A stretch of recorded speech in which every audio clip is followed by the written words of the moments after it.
Halo semuanya, kali ini kita akan membahas soal tryout akbar bagian yang pertama, yaitu pada topik TPS kuantitatif tentunya.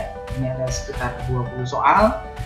Nah, teman-teman yang belum mengikuti tryout pada tryout akbar di UTBK tahun 2020, teman-teman bisa add di grup yang sudah kami sediakan. Nah, ini akan kita lakukan sampai UTBK tahun 2020. Ini akan kita laksanakan 2 kali seminggu ya. Nah, jadi join grup supaya informasinya teman-teman bisa ikut tryoutnya. Nah, kemudian bagi teman-teman yang baru melihat channel ini, untuk soal tryout akbar yang pertama ini tentunya nanti teman-teman bisa scroll dulu sampai akhir, tonton, lihatin soal-soalnya, kemudian bisa screenshot, kemudian kerjakan terlebih dahulu, kemudian kembali ke pembahasan ini nanti. Ingat, yang terpenting di akhir-akhir menjelang UTBK adalah latihan. Nah, jadi kalian harus latihan yang sebanyak-banyaknya ya. Nah, buat teman-teman kamu yang sebelumnya sudah latihan, ini akan kita bahaskan. Kalian bandingkan dengan jawaban kalian nanti ya. Yang mana yang kalian belum pahami, bisa videonya diulang-ulang. Oke? Untuk menyingkat waktu, kita perhatikan yang nomor 1. Nah, di sini ada disajikan barisan bilangan. Bagaimana cara untuk menentukan nilai X dan Y yang ditanya? Nah, tentunya kita perhatikan terlebih dahulu dari angka-angka yang sudah lengkap ya. Ini langsung aja 27 ke angka 9, ini dikurang 18 ya. Kemudian 9 ke 45, ini tambah 36. 45 ke 27 kurang 18 lagi. Kemudian ini udah bisa kita lanjut berarti terus sampai seterusnya ya. Nah, kemudian ini dikurang 18 ya. Nah, berarti Y-nya adalah 63 dikurang 18 ya. Nah, berarti hasilnya adalah 45. Kemudian untuk nyari X-nya berarti dari sini, dari X ke Y itu berarti ditambah 36 ya. Nah, maka bisa kita ambil lagi di sini X ditambah 36 hasilnya adalah 27. Berarti X-nya 27 dikurang 36 nilainya adalah minus 9. Oke? Nah, itu yang pertama. Kemudian yang kedua, nilai 23 dalam segi 4A itu adalah hasil operasi daripada semuanya bilangan di luar dari segi 4A itu. Demikian juga untuk menentukan yang ditanya ini untuk segi 4B ya.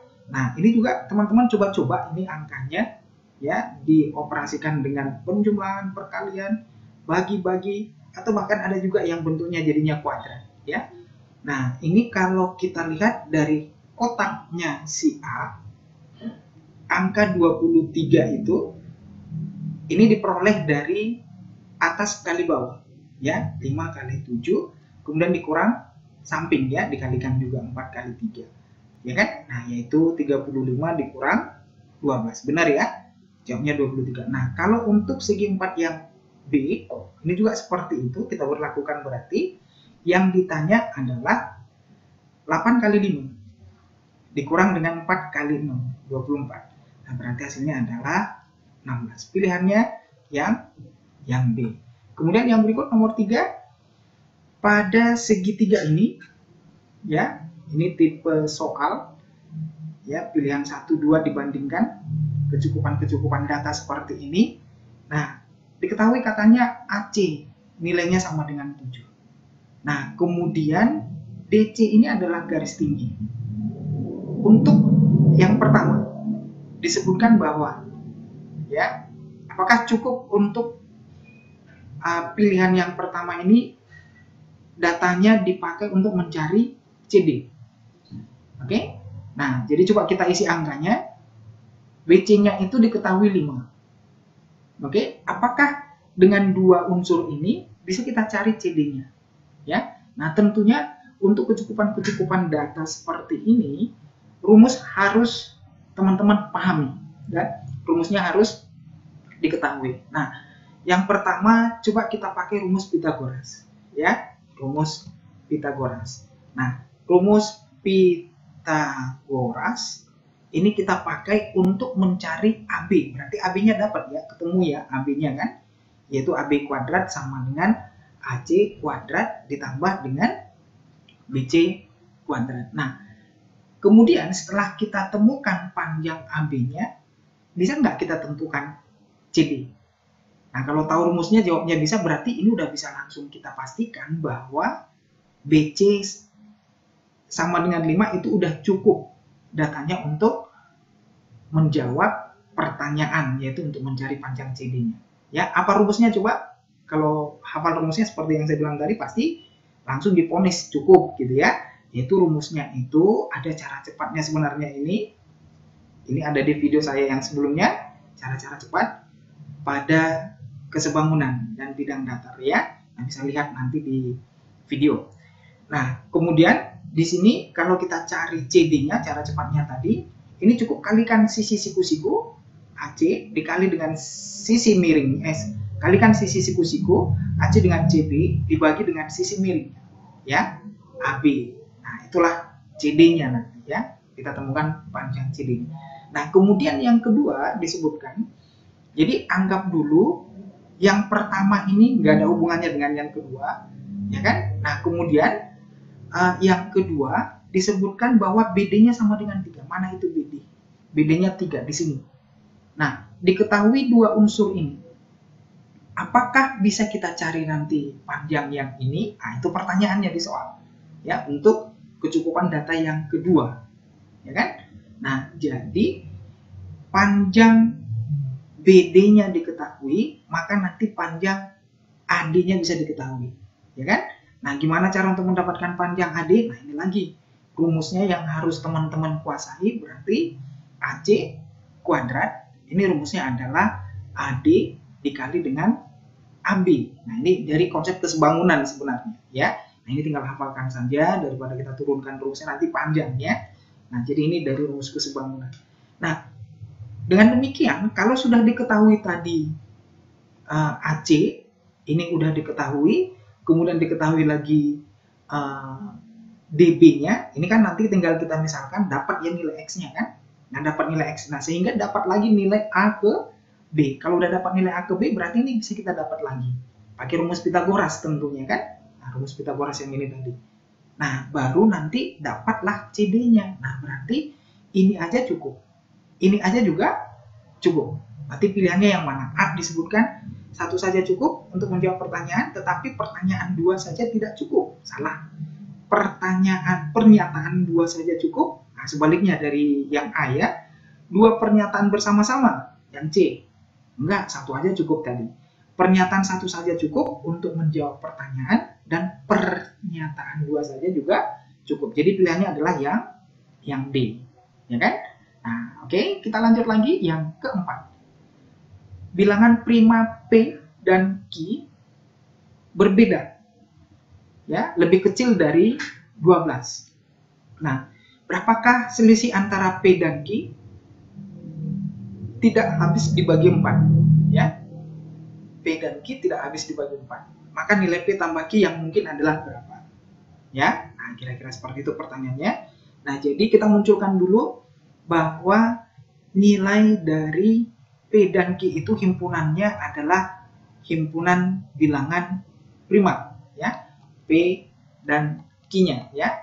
P dan Q-nya tadi adalah himpunan bilangan prima. Kita buatkan di sini P dan Q-nya itu yang lebih kecil dari 12 berarti 2, 3, 5, 7, 11. Ini yang terakhir. Ya kan? Nah, inilah anggota himpunan P dan Q-nya. Jika selisih antara P dan Q itu tidak habis dibagi 4. Nah, berarti coba kita perhatikan. Saya misalkan ini tabel P, ini Q, kemudian selisihnya. Coba kita lihat. Ya, yang besar dikurang yang kecil. Kita anggap Q, ya, atau saya buatkan di sini selisih aja, selisih. Nah, kemudian di sini mana yang maka nilai dari hasil jumlahnya, ya, hasil jumlah. Nah, ini kita buatkan dalam bentuk tabel aja supaya bisa kita perhatikan nilainya semua yang mungkin, ya. Nah, jadi di sini disebutkan yang pertama yang menjadi acuan kita itu adalah selisihnya. Disebutkan tadi, ya. Selisih dari P dan Q tidak habis dibagi 4. Ya kan? Nah, coba kalau kita misalkan P-nya 2. Maka kalau P-nya 2 itu, Q-nya yang mungkin itu adalah 3, 5, kemudian 7 sama 11, ya kan?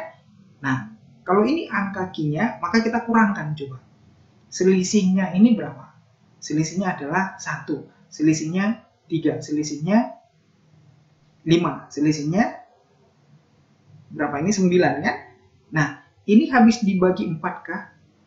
Tidak habis dibagi 4. Maka jumlahnya yang mungkin itu berarti kita buatkan di sini hasil jumlahnya 2 tambah 3. 2 tambah 3 berarti jawabnya adalah 5. Ini boleh.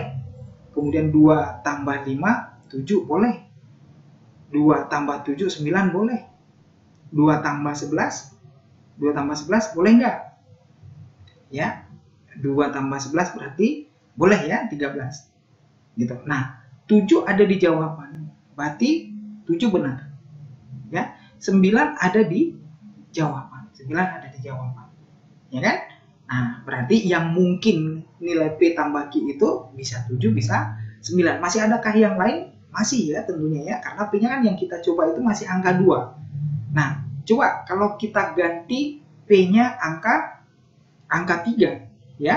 Kalau P-nya contohnya kita isi dengan angka 3. Nah, berarti kan di sini angka 3, maka Q-nya bisa jadi angka berapa aja coba? Jangan lagi angka 2, ya kan? Karena selisih antara P dan Q-nya tadi 3 dan 2 kan udah kita coba ya. 3 dan 2 udah kita coba ya. Di sini berarti kita mulai dari 5, 7 dan 11, ya kan? Nah, kalau kita lihat selisihnya ya, selisihnya berarti berapa itu? Selisihnya 3 dan, atau saya tuliskan dulu lagi ini ya. Nah, berarti kalau dia P-nya 3, maka P-nya 3, Q-nya bisa 5, ya kan? Kenapa nggak kita pilih 2? Karena tadi kan 2 dan 3, atau 3 dan 2 kan sama aja ya, selisihnya kan udah kita cari tadi. Berarti 5, 7, dan 11. Nah, ini kita kurangkan, 5 dikurang 3. 5 kurang 3 berarti 4. Ini, 5 kurang 3, 2 ya. Ya, 5 dikurang 3, hasilnya adalah 2, 7 dikurang 3, 4. Kemudian 11 dikurang 3, 8. Nah, ini tidak boleh, nggak boleh kita pakai ini. Berarti angka ini nggak boleh kita pakai ini nanti. Ya kan? Nah, kenapa nggak boleh? Karena dia 4 itu kan habis dibagi 4, 8 habis dibagi 4. Nah, jadi yang mungkin itu tinggal 5 dan 3. Hasil jumlahnya 5 dan 3 adalah 8. Ketemu lagi, 8 itu benar. Ya, 8 itu benar. Nah, tinggal 10. 10 itu kita dapat dari angka berapa ya? Nah, ini kita coba lagi dengan angka yang lain tentunya ya. Kita coba dengan angka yang lain. Kalau kita misalkan angka 5 di sini, maka temannya tinggal 7 dan 11. Selisihnya itu 2 dan 7 dan 5, 2 ya. 11 dan 5 itu adalah 6. Nah, ini nggak habis dibagi 4 ini, berarti bisa kita pakai nilai P dan Q-nya. 5 tambah 7, 12. Ya, 5 tambah 11, 16. Nah, berarti angkanya itu udah melebihi dari 10. Nanti kalau kita joinkan lagi 7 dengan 11, berarti kan tinggal 7 dan 11 kan? 7 dan 11, ini selisihnya 4 ya. Nah, ini juga nggak boleh, ini kebetulan. Nah, udah berarti udah habis bilangannya itu. Jadi yang mungkin itu hanya 7, 8, 9 aja. Berarti pilihannya adalah A, 1, 2, dan 3. Pilihannya adalah yang A, kira-kira seperti itu ya. Kita lanjut dengan yang berikut, nomor 5. Satu garis pada bidang XY yang memenuhi melalui titik 3,1 dan mempunyai gradien ini. Manakah di antara titik dengan koordinat berikut yang terletak pada garis itu? Nah, jadi caranya kita cari dulu persamaan garisnya. Ya, kita tentukan persamaan garis. Rumus persamaan garis seperti apa, teman-teman? Y dikurang Y1 sama dengan M dikali X dikurang X1. Gitu ya. Nah, titiknya itu Y-nya adalah 1, M-nya itu adalah 1/3 kali X dikurang X-nya itu adalah 3. Tinggal masukin ya, ini X, ini Y, ini M. Oke? Nah, 3-nya kali silang, tembak ke sana, kena Y dengan angka 1. Berarti 3Y dikurang 3, X dikurang 3. Sama-sama kurang 3, boleh dibuang. Berarti 3Y sama dengan X. Atau supaya langsung kelihatan X sama dengan 3Y, maka inilah persamaan garis. Setiap yang namanya persamaan garis, titik yang dilalui kalau kita masukkan X dan Y-nya, maka nanti kiri dan kanan itu akan sama. Ya. Nah, sekarang coba perhatikan. Titik yang pertama, X-nya minus 3. Kalau kita ganti X-nya minus 3, apakah ini jadi 0? Salah. Ya. Kalau pilihan 1 salah, udah pasti 3 juga salah. Karena nggak ada temannya 1, 2 aja atau 1, 4. Ya kan? Nah, ini tips cara untuk menjawab soal yang seperti ini. Jadi nggak usah dicoba 3. Nah, tinggal kita coba 2. Kalau jawabnya benar, pilihan kedua udah pasti jawabnya adalah C. Ya, coba kita uji. Kalau X-nya 0, kalau X-nya 0, Y-nya 0, 0 sama dengan 3 kali 0, betul ya? 0 sama dengan 0. Nah, berarti pilihan yang kedua kebetulan benar, maka jawabnya udah bisa kita pastikan yang C, pilihannya adalah 24. Karena nggak ada 2 aja, ya kan? Yang ada adalah 24. Oke, 4 nggak usah kita uji. Nanti kalau kamu uji juga pasti jawabnya sama. Kita lanjut dengan yang nomor 6. Di sini disebutkan if you are told that pada rumus ini B tambah 3C dikurang 2BD, maka carilah nilai daripada Y pada persamaannya, ya. Nah, jadi ini sebenarnya kita hanya menggunakan rumus yang sudah dia sebutkan pada bilangan-bilangan bulat tersebut, ya. Nah, jadi di sini yang pertama ini kita kenali dulu bahwa mana yang merupakan bilangan B. Ini berarti B-nya 5. Kemudian C-nya diwakili oleh Y. Kemudian D-nya adalah negatif 7. Nah, ini hasilnya sama dengan 15. Nah, berarti ini hasilnya semuanya adalah 15.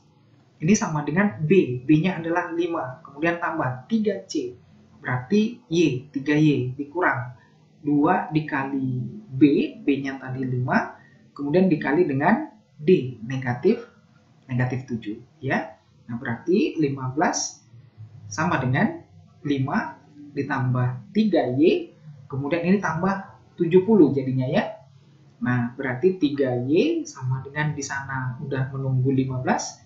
Kemudian pindah ini 75, berarti 3Y sama dengan negatif 60, dapatlah nilai Y-nya sama dengan negatif 20. Ya, pilihannya adalah yang E. Oke, kita lanjut. Yang berikut, nomor 67. If Z is a positive integer greater than 1, which of the following must be an odd integer? Bilangan bulat ganjil, bilangan ganjil, yang mulia bilangan ganjil, ya, bilangan bulat ganjil. Nah, kemudian di persamaan-persamaan ini, ya, G itu katanya kita masukin nanti menjadi bilangan positif, ya, bilangan positif, ya, yang lebih besar dari 1. Nah, G adalah bilangan bulat. Bilangan bulat itu, bilangan bulat positif itu yang kita masukkan yang lebih dari 1 itu kan banyak, ya. Boleh 2, 3, 4, nah, bebas lah maksudnya, ya. Nah, jadi artinya ini kalau kita masukkan G pangkat 3, ya kan?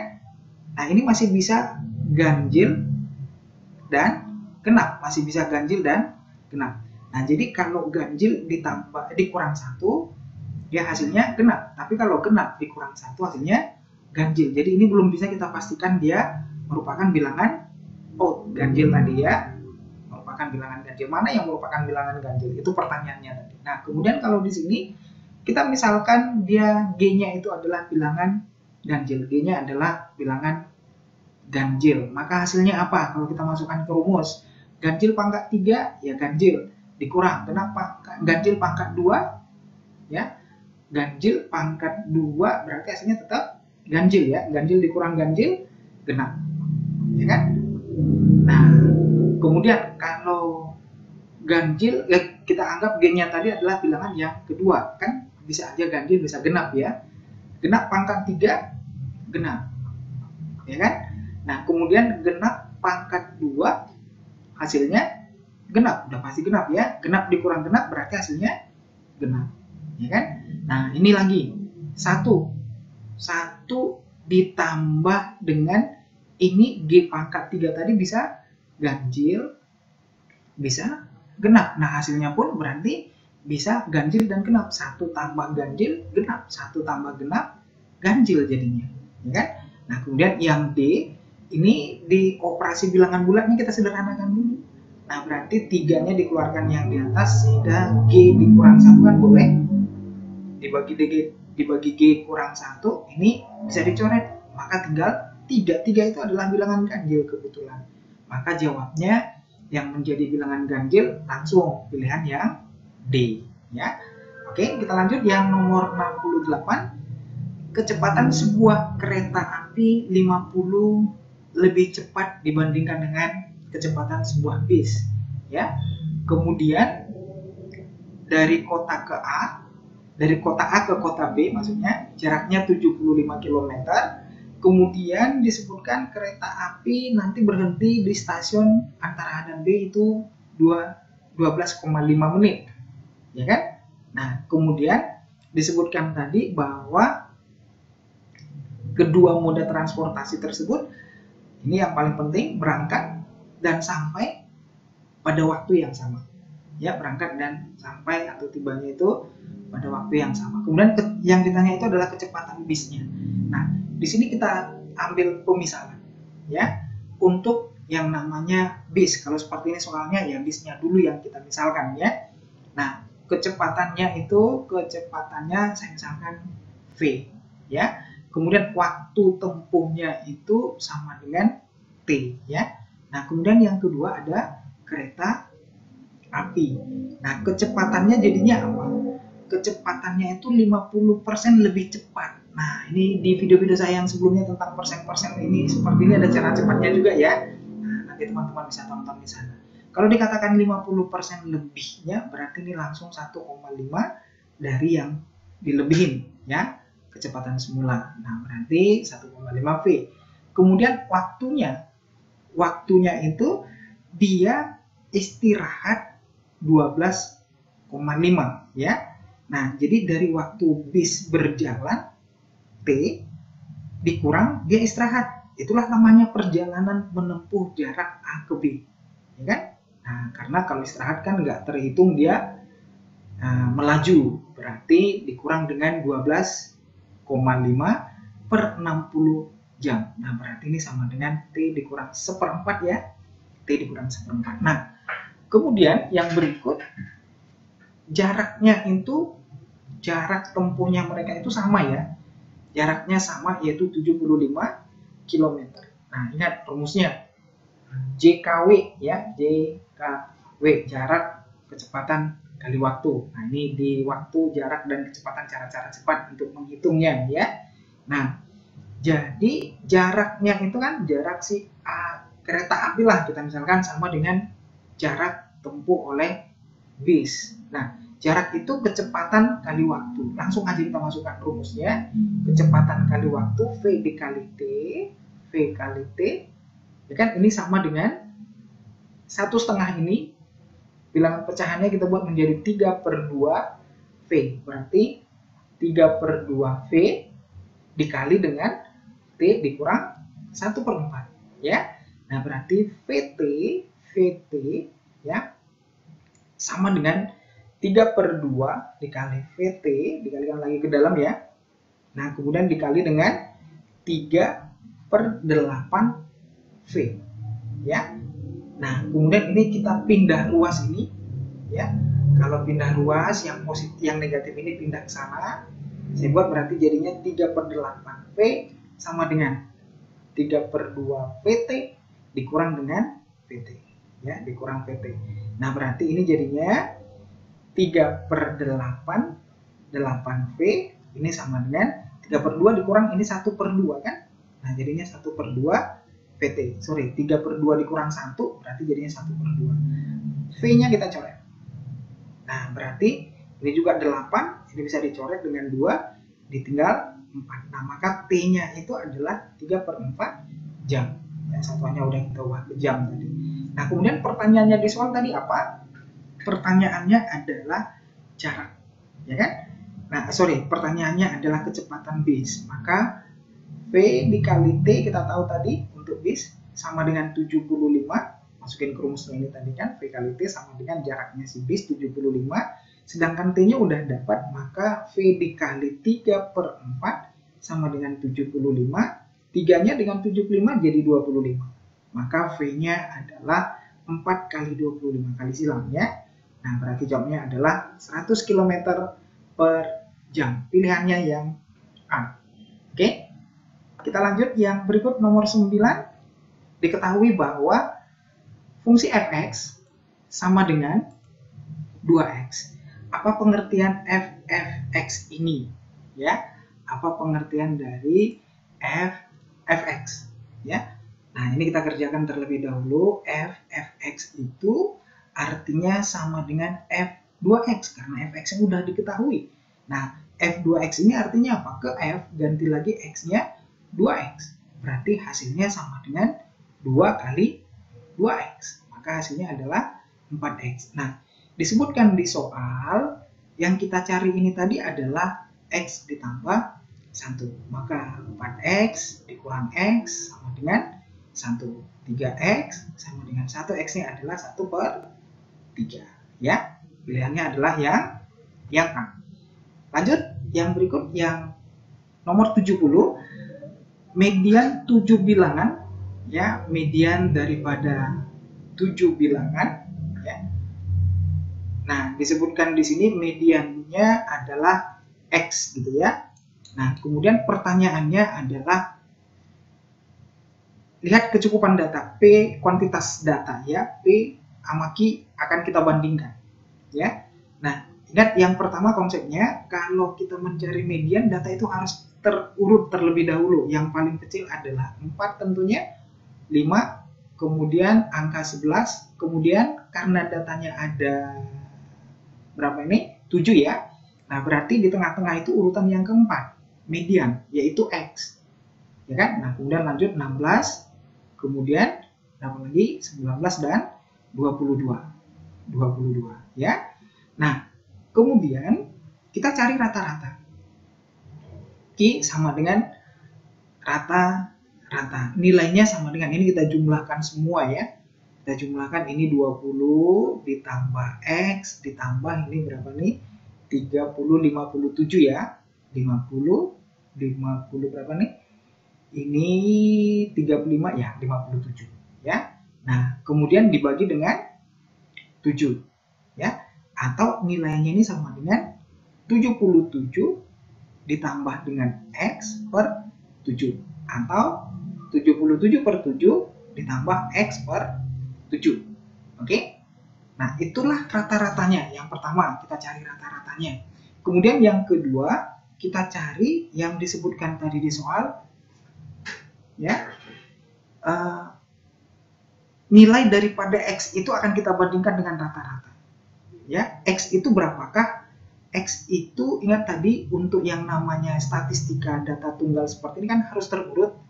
Berarti X itu kisarannya boleh 11, 12, 13, 14, 15, dan 16 terakhir kan? Nah, itulah angka X yang boleh kita pakai untuk mengisi angka di sini. Nah, jadi kalau ini kita bandingkan antara nilai P dan Q-nya, kalau kita anggap contohnya P-nya itu sama dengan X, yaitu yang pertama kita pilih X-nya itu adalah 11, ya kan? Nah, kalau P-nya sama dengan 11, ya, maka Q-nya berapa? Ini P ya, saya buat P sama dengan 11, maka Q-nya sama dengan 11 ditambah X per 7. Nah, sehingga di sini kesimpulannya apa? Q-nya lebih besar daripada P. Nah, tapi kan nggak cukup. X-nya itu tadi atau P itu tadi kita anggap 11. Coba kita pilih yang gedean. Langsung ke angka 14 contohnya.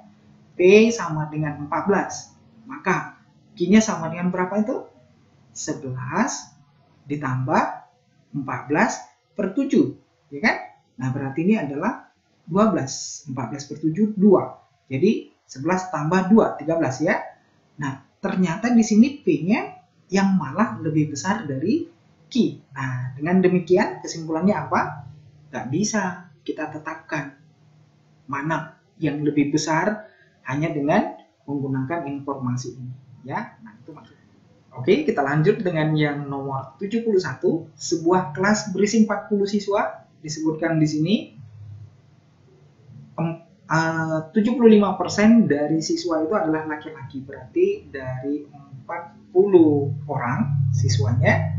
Nah, berarti ini 75%, 3/4 ya, 3/4 dari 40 ini sama dengan 30 orang ya, 30 orang itu laki-laki. Kemudian 1/4 lagi dong, berarti dari 40 ini adalah 10 orang perempuannya ya. Ini laki-laki, ini perempuan.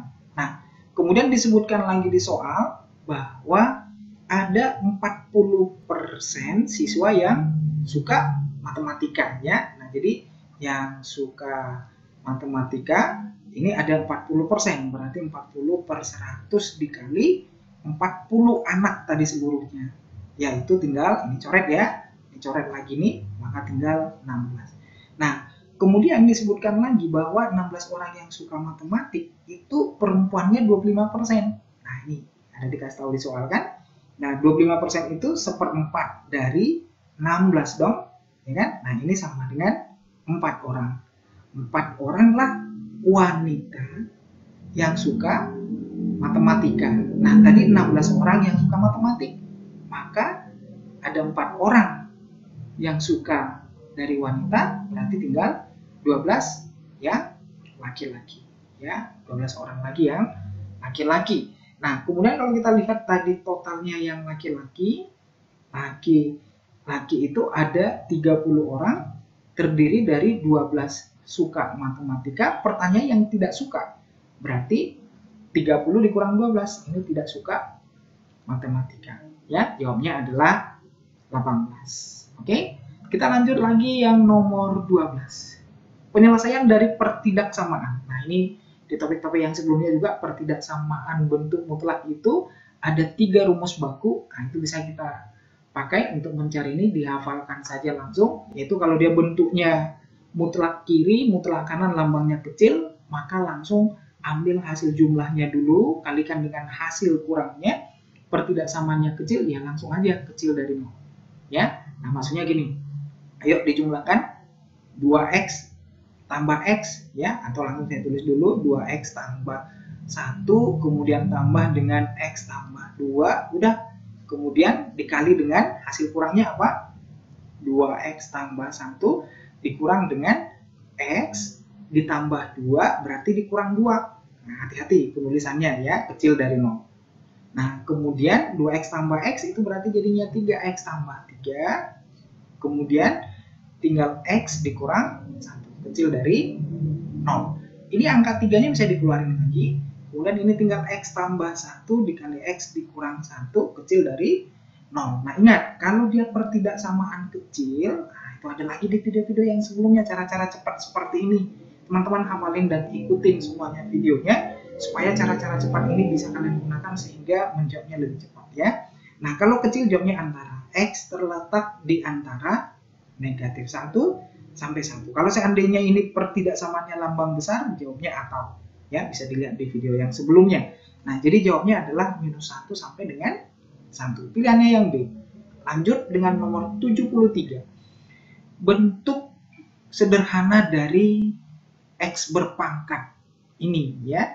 Nah, jadi langkah-langkahnya itu ingat konsepnya, kalau dia ada x pangkat m dibagi x pangkat n, ini nanti x pangkat m dikurang n gitu ya.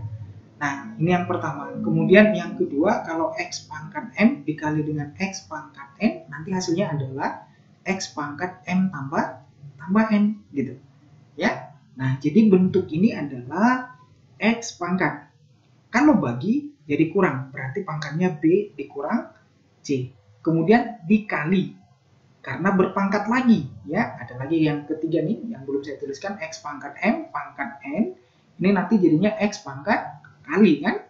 Nah, jadi apapun pangkatnya itu berpangkat lagi, pangkatnya itu totalnya dikali ya. Nah, X pangkat B dikurang C pangkat lagi dengan, berarti kali lagi dengan B tambah C dikurang A. Kemudian, kali tadi, ingat yang kali ini, maka pangkatnya nanti jadi tambah. Nah, ini kan kali nih, ini kali, berarti pangkatnya itu nanti kita selesaikan tambah. Nah, berarti ditambah, nah pangkat yang ini samakan dengan cara pengerjaan yang ini tadi. C dikurang A, ya kan? C dikurang A dikali dengan apa? C tambah A, C tambah A dikurang B, ya kan? Nah, kemudian tambah lagi nanti dengan ini, kita selesaikan lagi nih apa hasilnya? A kurang B, ya kan? A kurang B dikali lagi dengan A tambah B dikurang A tambah B dikurang C, gitu kan? Nah, kemudian ingat lagi konsepnya supaya cepat ngitungnya. Kalau ada X dikurang Y dikali dengan X ditambah Y, hasilnya apa ini? X kuadrat. Nah, langsung kan X kuadrat dikurang Y kuadrat. Nah, jadi kalau contohnya ada X dikurang Y dikali X ditambah Y, ya kan, ditambah C contohnya gitu kan. Nah, berarti kan X dikurang Y kita kalikan dulu dengan ini, baru X dikurang Y dikali lagi dengan C. Nah, ini kalau kita kalikan langsung pakai rumus yang ini tadi, yang ini. Nah, kemudian nanti kan yang berikutnya ini kita kalikan lagi yang terakhir dengan yang ini. Nah, itu kita kalikan manual gitu. Ya. Nah, jadi pengerjaannya ini yang saya maksud tadi pakai rumus ini tadi, pakai rumus yang pertama ini kalau coba perhatikan ada B kurang C kali B tambah C, ya kan? Ini C dikurang A dikali C tambah A. Ini ada A kurang B dikali A tambah B. Ayo kita kalikan. Maka hasilnya jadinya apa ini? X pangkat B kuadrat dikurang C kuadrat. Cukup ya, yang ini kan selesai langsung. Kemudian yang tinggal apa? Ini dengan yang A. Ya kan? Ayo kita kalikan dengan A. B kali A min AB atau PA sama aja, kita urutkan biar lebih gampang, biar lebih cantik ya. Nah, min C dengan min A jadi tambah AC. Lagi yang ini kalau kita kalikan hasilnya apa? C kuadrat dikurang A kuadrat, langsung kan? A kuadrat dikurang C kuadrat dikurang A kuadrat, ya kan? Nah, berarti C kuadrat dikurang A kuadrat, kemudian ini kita kalikan lagi dengan yang min B, berarti min BC,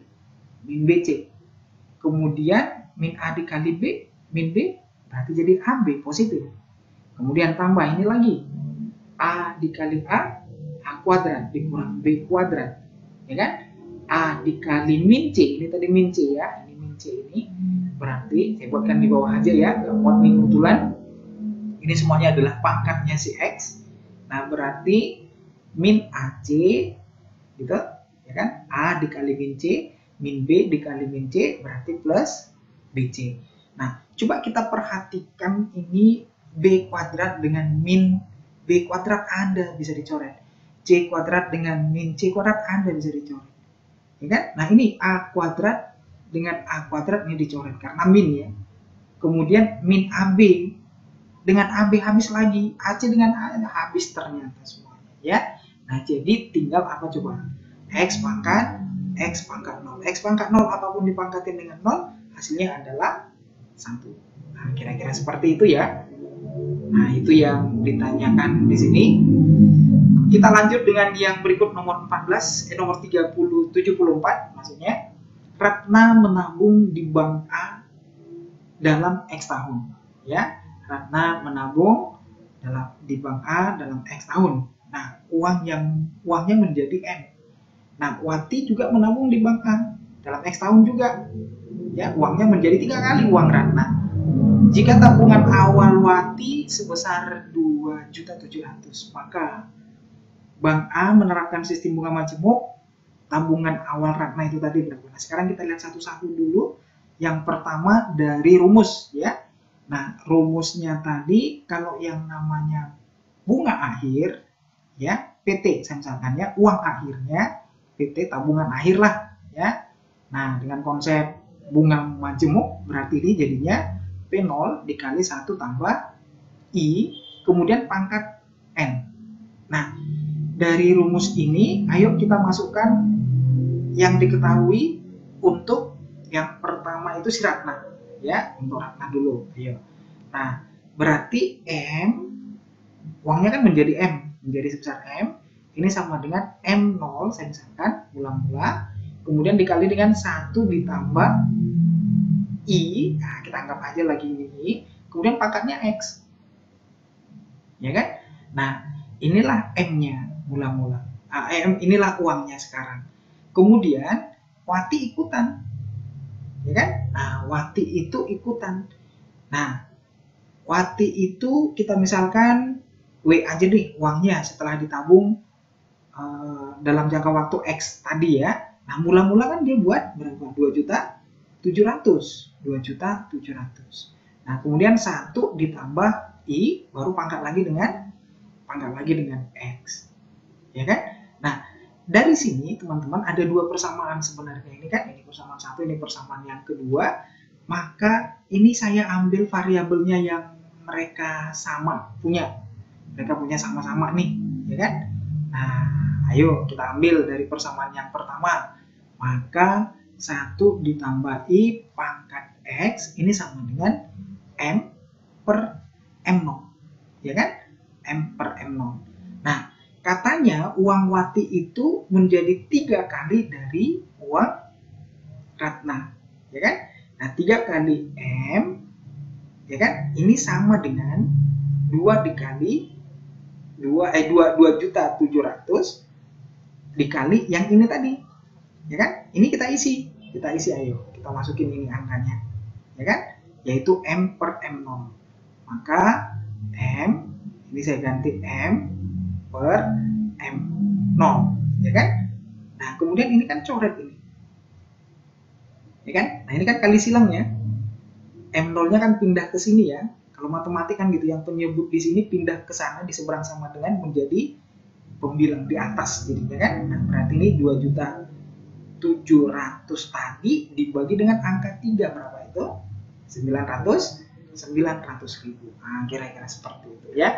Nah, pilihannya adalah yang E karena M0 itu yang ditanya adalah uang Ratna mula-mula. M0 itu adalah mula-mula. Nah, kira-kira seperti itu. Oke, kita lanjut lagi. Yang nomor 75 ini tentang himpunan-himpunan, teman-teman. Ini himpunan itu ada cara cepatnya, cara melihat himpunan itu yang pertama. Kalau dia contohnya ada sebuah himpunan yang tidak diarsir sama sekali, A dan B, ini bisa kita buat operasinya A kurang B. Ya, ini lebih mudah memahami arsiran-arsiran ya, A kurang B.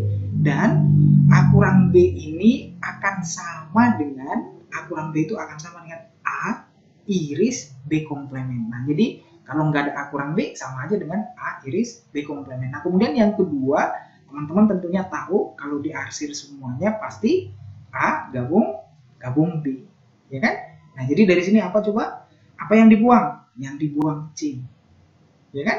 Nah, berarti jawabnya harus kurang C. Mana ini yang kurang C? Hanya 2, kalau nggak C, D. Kemudian dari A dan B ini semuanya diarsir berarti A gabung B. Maka jawabnya adalah A gabung B dikurang C. Atau kalau nggak ada jawabnya yang seperti ini, seperti yang saya bilang tadi, A gabung B diiris dengan C komplemennya. Mana tahu di UTBK 2020 yang akan kalian hadapi bentuknya seperti ini. Ya, langsung ingat-ingat aja caranya. Lanjut. Yang berikut nomor 76, a vertex of a parabola lies on the line y equal to 2x plus 4. The axis of symmetry is x equal to 2. The parabola through the point O.0. Then the parabolic equation is. Nah, ini teman-teman ada cara barbar ya. Saya julukin cara barbar untuk ngerjain soalnya, yaitu masukin aja titik-titiknya. Ayo. Kalau kita masukin titiknya kemana, ke parabola ini harus memenuhi X-nya 0, Y-nya 0. Nah, ini kebetulan semuanya memenuhi ya, kalau 0,0. Nah, kemudian ada yang lain, titik yang lain. Disebutkan ada titik vertex. Vertex ini puncak daripada parabolanya. Ya, puncak parabolanya itu, kalau parabola itu kan seperti ini ya. Kalau nggak terbuka ke bawah, ke atas. Ini namanya vertexnya. Ya. Nah, ini X puncaknya adalah min B per 2A. Dan Y puncaknya itu boleh langsung Fx puncak. Ya, Fx puncak. Atau diskriminan per minus 4A. Nah, sebelumnya kita anggap yang ini parabolanya. Vertex-nya itu katanya terletak pada garis Y sama dengan 2X tambah 4 ini. Nah, kalau X-nya sama dengan 2, maka Y-nya berapa? 2 kali 2 tambah 4, 8 dong. Ya kan? Nah, berarti titik vertex-nya itu adalah 2,8. Nah, kembali masukin ini ke jawaban. Ya, pilihan A, contoh. Kalau X-nya 2, Y-nya 8 enggak? Tadi kan udah kita masukin, ternyata kalau 0,0 semuanya memenuhi, tinggal satu lagi. Kalau X-nya 2, apakah Y-nya 8 kalau pilihan A? Ayo coba dihitung. 8 dikali 4. X-nya kan 2 kan, 4 kan jadinya kan. 32 dikurang 4, salah dong. Ini salah. Ya kan? Ini juga salah, karena tambah makin gede. Ini 2 kali 4. 16 dikurang 16, 0, salah. Ya kan? Kalau yang ini jawabnya apa nih? 4 kali 2, 8 tambah, salah lagi kan? Nah, masukin ke sini yang terakhir. 2 kali 4. Ya kan? 16. Ya kan? Tambah 8 kali 2. 8, betul. Jadi 8 sama dengan 8. Nah, ini dipenuhi atau masuk ke jawaban yang E. Nah, itu yang namanya cara barbar dimasukin. Kalau enggak, pakai rumus ini tadi. Pakai rumus puncak tadi, gitu kan? Oke, kita lanjut lagi yang nomor 17. Ini ada cara cepatnya juga, teman-teman. Lihat di video saya yang sebelumnya. Jadi sebenarnya UTBK itu yang namanya tes potensi skolastik supaya cepat dikerjakan, ya hafalin cara-cara cepatnya, ya. Harus banyak menonton video cara-cara cepat, ya. Itu akan menjadi keahlian tersendiri supaya waktunya lebih cepat. Oke, yang ini ada Y lebih besar dari 2X tambah 3. Ya. Nah, kalau digambar itu kan, kalau kita gambar garisnya, contohnya, nah, titik potong terhadap sumbu Y-nya langsung 3, karena X-nya 0 kan? Nah, 3, nanti di sini. Titik potong sumbu X, Y-nya 0. Kalau ini 0 kan, ini 3-nya pindah ke sana, jadi minus 3. Minus 3 per 2, berarti 1,5. Minus 3 per 2. Nah, tariklah garisnya. Contohnya seperti ini ya. Ini garisnya. Nah, ini tadi sumbu Y, kemudian ini sumbu X. Oke? Nah, daerah jawabnya itu cukup dilihat dari lambang koefisien Y-nya. Nah, itu yang saya bilang tadi, cara cepat yang ada di video yang sebelumnya tentang pertidaksamaan. Nah, koefisien Y-nya positif, lambangnya besar, maka daerah jawabnya ada di atas garis. Daerah jawabnya itu ada di atas garis ini. Ya. Nah, tapi ini kita sepakat dulu, yang saya arsir ini bukan daerah jawab, supaya nanti kelihatan yang bersih daerah jawabnya. Jangan arsir daerah jawabnya. Tadi kan daerah jawabnya di atas ya. Oke, kemudian yang kedua, gambar lagi garis yang kedua ini. Ya, titik potong terhadap sumbu Y langsung 1. Y-nya 1 di sini. Kemudian titik potong terhadap sumbu X, ini Y-nya 0, maka minus 1. Minus 1 kali 2 ya. Nih, saya buatkan di sini.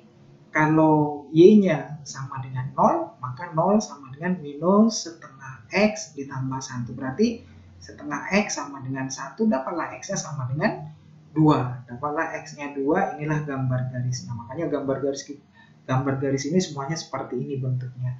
Kemudian kita arsir yang bukan daerah jauh. Perhatikan terlebih dahulu, ini koefisien Y-nya positif, lambangnya kecil, maka daerah jawabnya ada di bawah garis, ya kan? Nah, ini hafalan-hafalan aja ini. Daerah jawabnya di bawah garis, arsir yang bukan daerah jawabnya. Sehingga yang menjadi himpunan penyelesaiannya itu adalah yang bersih, yang tidak diarsir. Nah, ini di sini himpunan penyelesaiannya yang mana jawabannya? Ayo, pilihannya adalah yang D. Nah, kira-kira seperti itu ya. Lanjut yang nomor 18 ini pada sebuah perdagangan saham, ya, certain stock begins the week trading 87,5 per saham ya. Sahamnya terjual di akhir adalah 87,5. Nah, per saham ya maksudnya ya. If the average gain for the next 4 days is a half, by how much should the price of the stock increase during Friday so that the total gain for the stock during the entire 5 days is 5%. Nah, jadi maksudnya seperti ini teman-teman. Perdagangan yang pertama dijual sahamnya itu 87,5 ya. Nah, kemudian rata-rata 4 hari berikutnya adalah setengah. Rata-rata 4 hari yang berikutnya adalah setengah. Nah, kemudian yang ditanya, hari Jumat itu berapa yang harus terjual sahamnya supaya nanti rata-rata 5 hari itu adalah 5% ya. Ya kan, seperti itu ya. Nah, the price of the stock increase during Friday so that the total gain for the stock during entire 5 days is 5%. Nah, yang pertama tentunya kita cari dulu 5% dari 87,5, ya kan? Nah, hasilnya sama dengan dari ini kali ya. Nah, berarti ini 5/100 dikali, ini kita jumlahin. Nah, kita buat pecahan sempurna aja supaya lebih mudah ya. 2 kali 7, 14 tambah 1, 15, 1 disimpan. 16 tambah 1, 17/2 ya. Nah, kemudian ini kita kecilin ya. Hasilnya ini sama-sama dibagi 5 terlebih dahulu, 1/20. Dibagi 5 lagi dengan 175, ini 4. Ini dapat 35 ya. Nah, berarti hasilnya adalah 35/8. Nah, inilah total yang akan dituju ya, penjualan sahamnya di rata-rata 5 hari terakhir itu. Nah, sekarang 4 hari pertama kan sudah diketahui setengah ya, yaitu 4 dikali setengah ditambah penjualan di hari Jumat ya, Friday. Nah, jadi ditambah dengan penjualan hari Jumat, ini hasilnya harus sama dengan 35/8 ya. Ini kan tinggal 2 ya. Nah, maka penjualan di Friday-nya itu ini sama dengan 35/8 dikurang 2, 16/8 dong tentunya. Ya kan, 2 itu 2 kali 8/8. Nah, supaya sama penyebutnya dibuat per 8. Nah, kemudian ini hasilnya jadinya berapa ini? 35 dikurang 16 berarti 19/8. Dapat berapa itu dibagi 8? Dapat 2. 2 kali 8, 16. Sisa berapa? 3/8. Nah, itulah penjualannya di hari Jumat tentunya ya. Oke, kita lanjut lagi dengan yang nomor 79. Di sini disebutkan sebuah maskapai penerbangan melakukan penerbangan domestik sejauh 600 km ya. Nah, kemudian karena cuaca buruk, maka kecepatan rata-rata berkurang 200 km per jam dan waktu tempuhnya bertambah 30 menit. Durasi penerbangan jika dalam kondisi normal itu berapa lama waktunya yang ditanya ya kalau dalam kondisi normal. Nah, jadi ini kita bandingkan dulu dua keadaan dalam kondisi ya. Yang pertama normal dan cuaca buruk. Ya. Nah, normal itu ingat jarak kecepatan kali waktu ya, ingat tadi itu ya. Nah, kecepatan kali waktu. Nah, berarti jaraknya itu sama dengan kecepatannya dikali waktunya. Nah, dalam kondisi normal ini kita misalkan jarak kecepatan kali waktu. Nah, 600 km sama dengan kecepatan dikali waktunya. Kecepatannya K, waktunya W. Kita misalkan seperti ini aja. Nah, kemudian yang kedua, dalam kondisi cuaca buruk ya. Cuacanya buruk.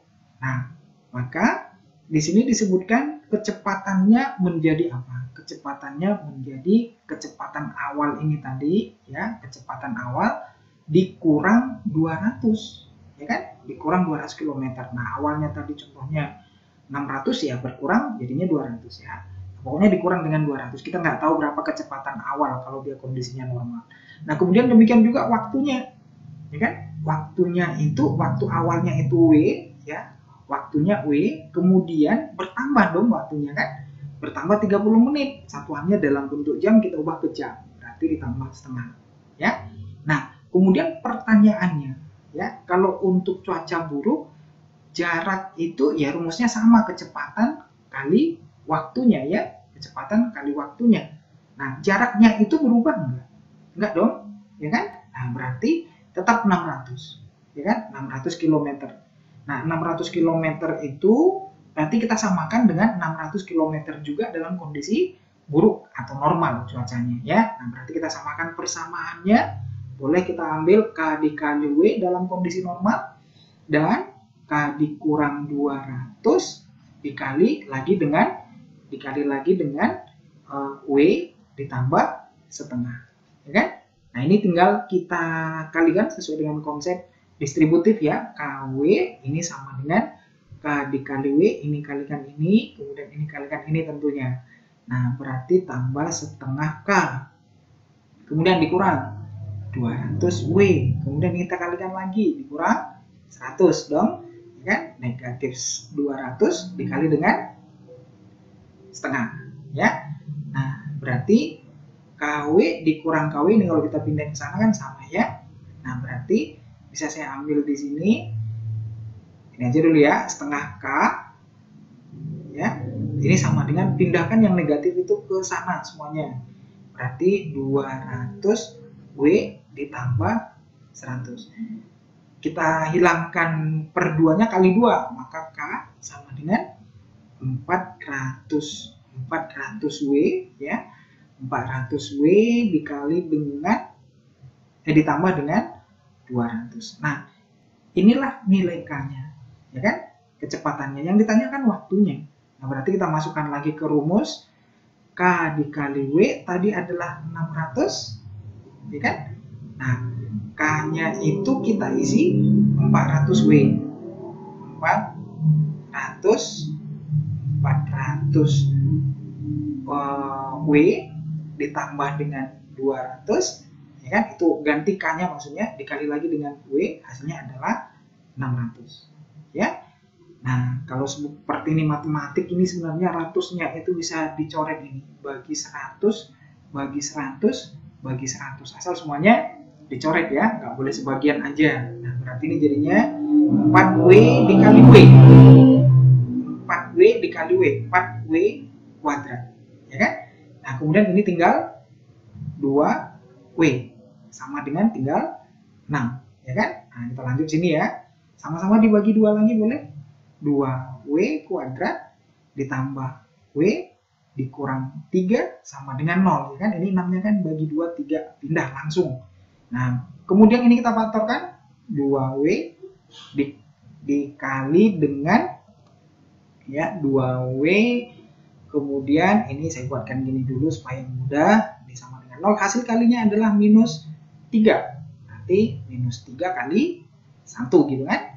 Nah W itu waktu itu kan nggak mungkin diambil dari sini karena negatif, nanti kan negatif 1, berarti waktunya adalah 2W dikurang 3 sama dengan 0, W nya sama dengan 3/2 atau 1,5 jam ya, 1,5 jam.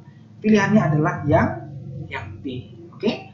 Nah kemudian yang berikut nomor 20, bentuk akar seperti ini ya, itu pertanyaannya. Nah hitunglah nilai X-nya yang memenuhi pada persamaan ini. Ini kembali ke bentuk-bentuk pangkat yang tadi. 4 adalah 2 pangkat 2. Kemudian dia dibungkus oleh pangkat X tambah 1. Kemudian dia dibungkus lagi dengan pangkat 1/3 karena akar pangkat 3. Ya kan? Nah ini kita samakan dengan 2 pangkat 1 kali dengan 8, 2 pangkat 3. Pangkat lagi dengan X. Pangkat lagi dengan setengah karena akar ini adalah pangkat setengah. Ya. Nah, ada pangkat X. Nah, 8 itu 2 pangkat 3. Ada pangkatnya X. Pangkat lagi dengan akar setengah, ya. Nah, ini kalau kali tadi berarti pangkatnya itu, kalau berpangkat terus pangkatnya itu jadinya kita kalikan. Nah, berarti ini kita kalikan 2-nya ke dalam, 2X tambah 2 kali 1, 2/3, gitu ya. Nah, sama dengan 2 dikali. Ini kalau kali pangkatnya tambah. Ini pangkatnya yang pertama 1 tambah, ini kita kalikan. 3X kali setengah, berarti berarti 3x per 2. Kan gitu ya. Nah, sehingga ini 2-nya kita coret, maka tinggal 3x ditambah 2. Sorry, ini 2 ya. 2x tambah 2 ya. Ini saya buat dulu 2x tambah 2 kemudian per 3, ini sama dengan 1 ditambah 3x per 2. Nah, ini saya buatkan di sini. Ini kita bisa kali silang ya, atau samain penyebutnya dulu. 2x ditambah 2 per 3 sama dengan satunya itu adalah 2 per 2 gitu kan, ditambah 3x per 2. Nah, kemudian ini 2 per 2 kan 1 yang ini tadi loh, ya kan? Nah, supaya nggak bingung ya. Nah, kemudian ini kali silang, ini tembak ke sini, ini pindahin kemana, kali silang ya. Nah, berarti 2 kalikan ke sini semua, 4x tambah 4 dong.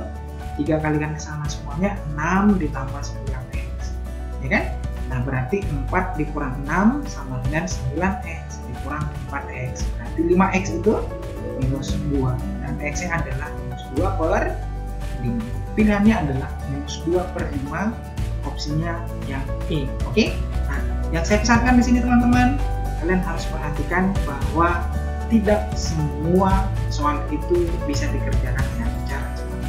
Nah, jadi kuasai cara cepat untuk saving waktu di soal yang hot seperti yang sudah kita bahas ini. Oke, tetap semangat, sampai bertemu lagi.